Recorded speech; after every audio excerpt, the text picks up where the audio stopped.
On today's Teuty's track analysis, we have the track of the day for April 7th, Ajax by Finian2.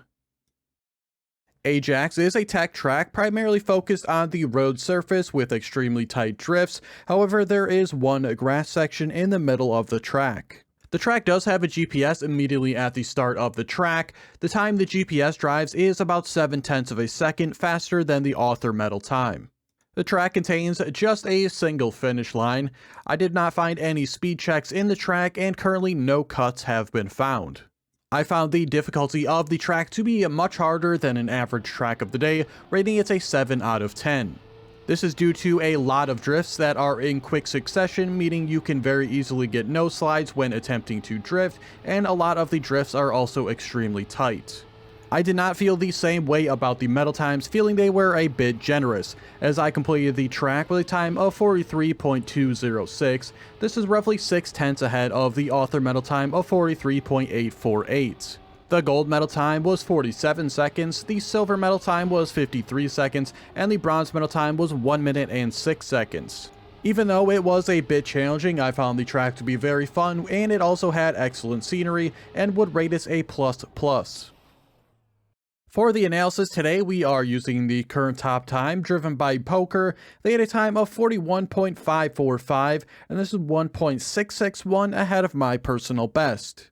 Not a lot to go over here at the immediate start of the track. I guess one small thing I could mention though is right here, just to make sure you get over to the left side of the track so you don't get airtime. Basically, every drift in this track is kind of like any other drift. You want to do as small of one as possible to keep as much speed as possible, and that goes for this one as well. One thing you have to be careful of after this drift, however, is right here. You can see I have both skid marks on both tires here. So that means if I continue to just turn left here and try to attempt to drift this next corner, the drift will simply not happen. So you have to release the left and then immediately turn back to left to re-engage to start another drift. And then moving a couple frames forward here, you can see I released that left-hand turn and both the skid marks are now gone. You want to be pretty aggressive around this drift, immediately start going towards the right as there's not a lot of time to set up for that right-hand turn.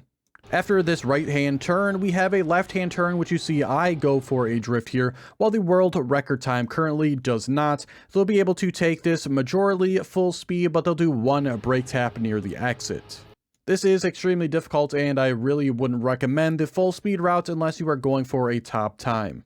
For this jump here, leaving, you want to be basically as high as you possibly can, with a tiny bit of momentum going down towards the left. This was not the case for me on this run, however, as I left towards the center, jumped way too far down towards the left, so I'm going to get a fairly poor exit here onto the grass. As you can see here, I'm much too far over to the right for this compared to the world record line, so I'm going to have to turn extremely hard to the left here in order to get a clean line towards this uphill. As usual, you want to get towards the flatter parts of the hill, so that means towards the upper right here. If you are towards the left, you will get airtime. Another drift coming up here towards the right hand side if needed. As you can see here, I do not even go for the drift. I just release gas very quickly. I figured I did not have enough speed here, and an actual drift would have lost me time. You want to leave this section towards the left-hand side as well. This will again reduce airtime. This can be a bit challenging here though, as it's extremely easy to get airtime, and if you have too much momentum over to the left, you can very easily crash into the border. Going up this hill here, you want to be nice and smooth. I'm a bit aggressive here, so I'll get much more airtime than the world record does. Not the worst thing to happen, as the airtime helps you set up for a drift, but obviously you want to keep that ground contact if you can. The last few turns in this track can be fairly challenging to keep speed through, and that really starts with this one right here. The correct way to take this corner is to obviously drift around it, but for myself, I found it far more reliable to just do a small release of the gas before getting around the turn. This release usually set me up on a pretty good line to pull off this drift here to the right. This is a fair bit challenging as well though, as you don't have a lot of time to set up the right hand turn here, and you could still easily bonk any of these poles here.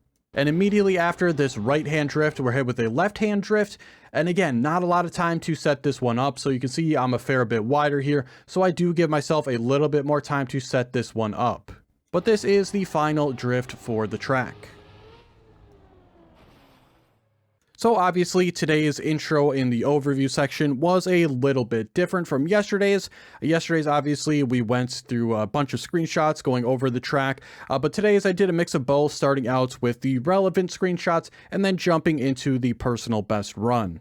Hopefully this overview section was a good compromise today over what I did yesterday and what I usually did. I do like the slower format, going through the information, giving myself a little bit more time to go through the stuff. So again, hopefully this was a good mix for those who liked just going over the personal best run, and for myself going over the information a little bit slower. Of course, I'd love to know what you thought about it as well. Do you think this was a good mix between everything I've been doing? Another thing I'd love to know is which part of these videos do you like the most? Do you enjoy the opening segment where I go over the relevant information for the track? Do you like the second part of the video where I analyze and try to tell you how to properly drive the track? Do you like the entire video? Please leave that in the comments as well. That's going to conclude the video for today, though. I hope you did enjoy. If you did, be sure to like the video and subscribe. Check the description for links to my Twitch and Discord, and be sure to check out all the other track analysis videos outside the channel already. Thanks so much for watching, and I will see you guys on Monday for the next one.